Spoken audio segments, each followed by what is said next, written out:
지난번에는 드로워를 통해서 페이지에 탭 페이지에 접근을 하고 또 탭 페이지에서는 각각의 탭 스크린으로 접근을 하는 UI를 만들었었는데요.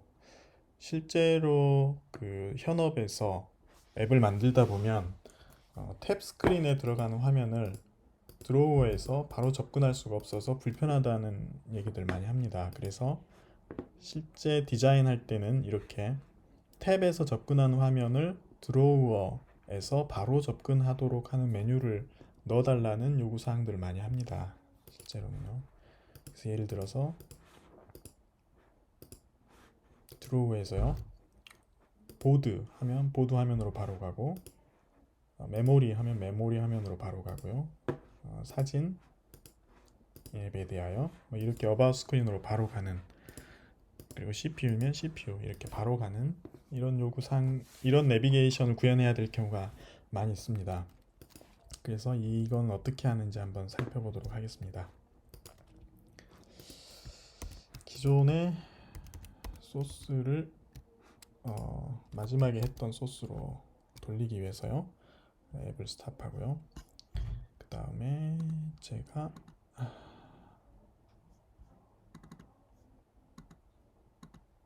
지금 작업했던 소스들을 그대로 돌려야 되는데, 메뉴 화면 있고요. 드로우 스택 스크린 이상하네요. 탭 다이렉트, 오케이, uncommitted. 파일 제거하고요. 스테이지로 보내버리고, 예, 초기 화면으로 돌아왔습니다. 그래서 엑스포 스타트를 해서 화면을 띄우고요. 그러면 화면이 떴고요. 다시 컴파일을 하면은 방금 내비게이션을 통해서 이동했던 화면이 사라지고, 마지막에 이전에 작업했던 UI에서 마지막에 했던 것과 동일한 UI로 되돌아갈 겁니다. 이 화면이었죠. 탭 스크린을 이렇게 하지 않고 바로 드로워를 통해서 탭을 바로 접근하는 메뉴를 만들어 보겠습니다. 그런데 이때 제가 작업을 하면서 보니까 이 오류가 있더라고요. 탭 스택 스크린에서 드로워 스택 스크린을 호출했고, 또 드로워 스택 스크린에서 탭 스크린을 임포트했다는 워닝이 떴는데요. 그 이유는 탭 스택 스크린에서 만들었던 이 메뉴 버튼 때문에 그렇습니다. 그래서 이 메뉴 버튼을 밖으로 빼도록 하겠습니다. 미리 한번 작업을 해봤기 때문에요. 실수 없이 잘해야 될 텐데요. 예. 메뉴 버튼을 던지는 거죠.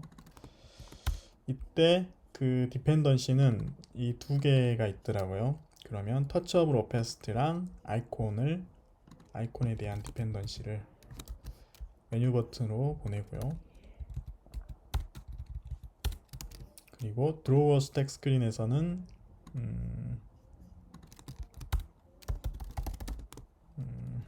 메뉴 버튼을 바로 받도록 하겠습니다. 예. 아이콘을 안 지우는 이유는 이따 나중에 드로워에서 아이콘을 쓰는 걸 한번 보여드리려고 지금은 지우지 않고 놔두도록 하겠습니다. 탭 스크린에서도 메뉴 버튼을 통해서 메뉴를 가져와야 됩니다.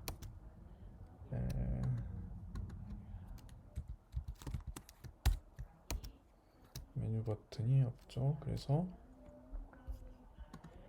메뉴 버튼을 가져오도록 하면은, 네,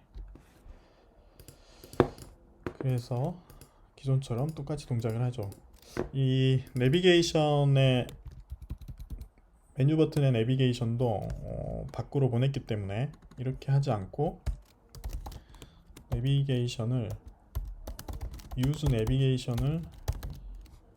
use 내비게이션이라는 훅을 이용해 가지고 사용해도 됩니다. 예를 들어서 이미지 리스트죠. 이미지 리스트면은 드로워 스택 스크린에 있을 텐데 이미지 about 이미지에서 내비게이션을 빼고 보내도 열리죠. 심지어 이동도 하고요. 마찬가지로 내비게이션을 메뉴 버튼에서 모든 내비게이션을 삭제해 버리도록 하겠습니다. 이렇게 디펜던시를 그러니까 임자를 프로퍼티를 넘기지 않고 훅으로 바로 당기는 것도 깔끔하죠. 소스가 그렇게 되면 이미지 스택, CPU 스택 여기에서 메뉴를 바로 만들려면 드로워 스택 스크린에서 이 내비게이터에 드로워 컨텐트를 직접 지정을 해주면 됩니다. 근데 이 드로워 컨텐트는 직접 제작을 해야 되기 때문에 커스텀 드로워라고 해서 만들도록 하겠습니다. 여기에서도 내비게이션이 필요하니까 내비게이션을 여기서는 받도록 하고요. 여기서는 훅으로 받아낼 수가 없습니다. 왜냐하면 이 드로워 스택 스크린이 최상위이기 때문에 최상위 스크린에서는 내비게이션을 받아낼 수가 없어요. 그러니까 내비게이션에 대한 레퍼런스가 없어요.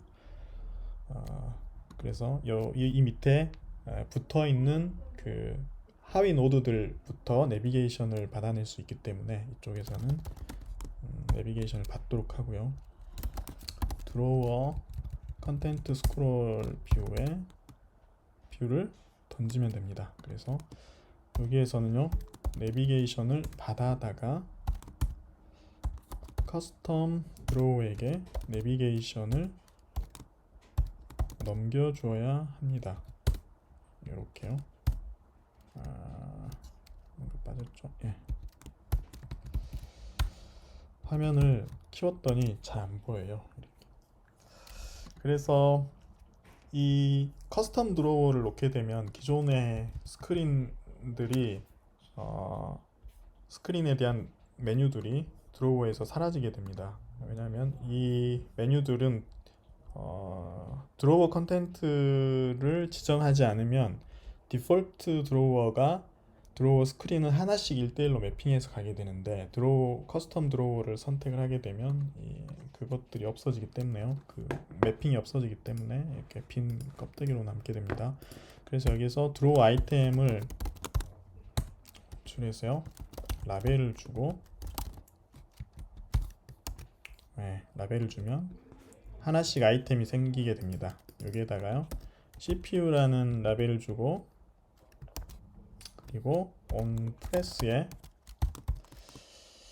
버튼을 아이템을 클릭을 하면은 go to stack 이라고 할까요? go to stack 그리고 CPU 스택이라고 하는 곳으로 이동을 해라 라고 명령을 내리고요. go to stack은 스택 네임을 주면은 내비게이션의 내비게이트로 스택 네임으로 이동을 하면 됩니다. 예를 들어서 여기에서는요 CPU를 누르면 CPU 스택으로 가죠. 마찬가지로 보드가 있는 탭으로 이동하고 싶다면 보드 스택으로 이동을 하면 됩니다. 그래서 여기서 보드를 누르면 보드 탭으로 이동을 하죠. 여기서 보시면 우리가 마지막에 가지고 있던 이 화면들은 다 실제로는 스크린인데 스크린을 감싸고 있는 스택이 있죠. 그래서 스택 이름을 줘야지 그 스택으로 들어가게 됩니다. 마저 해볼까요? 메모리 같은 경우에는 메모리 스택으로 들어가고요.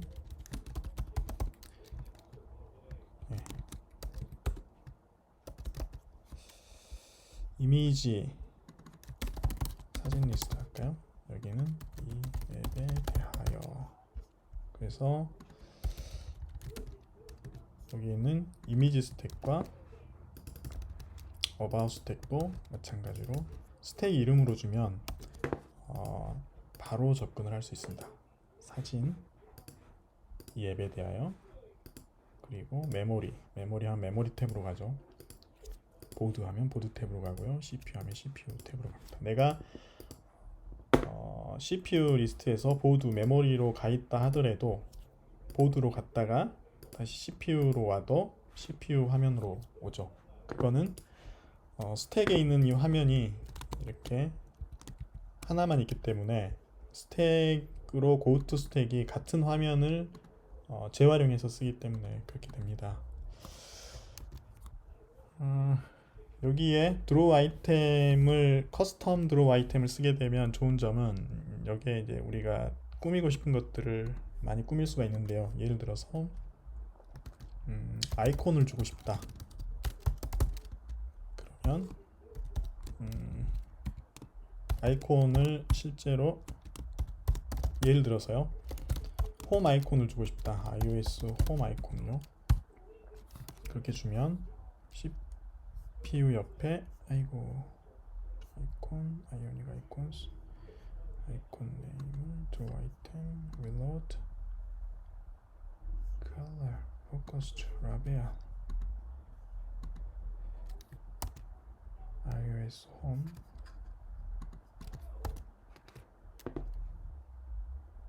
라벨 is not 라벨 아이고 여기가 틀렸네요. 예. 아까 지워졌나봐요. 그래서 다시 호출해보면요 당황스럽네요. 아이콘 라벨 온프레스 이렇게 잘 먹통이 되는 수가 있어요. 그럴 때는 과감하게 다시 띄우면 됩니다.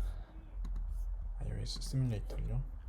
다시 띄울 때 다시 컴파일을 하기 때문에 기존에 잘못된 것들은 아마 수정이 될 겁니다. 그래서 아이콘이 보이고요. 아이콘의 사이즈를 제가 줘보니 24 정도 사이즈가 적절한 것 같고요. 만약에 여기에 다른 스타일을 주고 싶다. 예를 들어서 밑에 좀 바가 있었으면 좋겠다. 그러면요. 보더 바텀 위스를 1로 주고요. 보더 바텀 보더 컬러는 여기서 못 주나요? 보더 바텀 위스를 주고요. 그럼 여기에 끝이 약간 구부려져 있죠. 그래서 보더 레이디어스를 없애고요. 그 다음에 보더의 컬러를 좀 옅게 하고 싶다. 이렇게요. 그러면 좀 나아지겠죠. 이런 식의 디자인을 드로워 메뉴에 줄 수가 있기 때문에 여러가지 이점이 있습니다. 커스텀 드로워를 쓰는 게요. 여기까지 해서 마치겠습니다.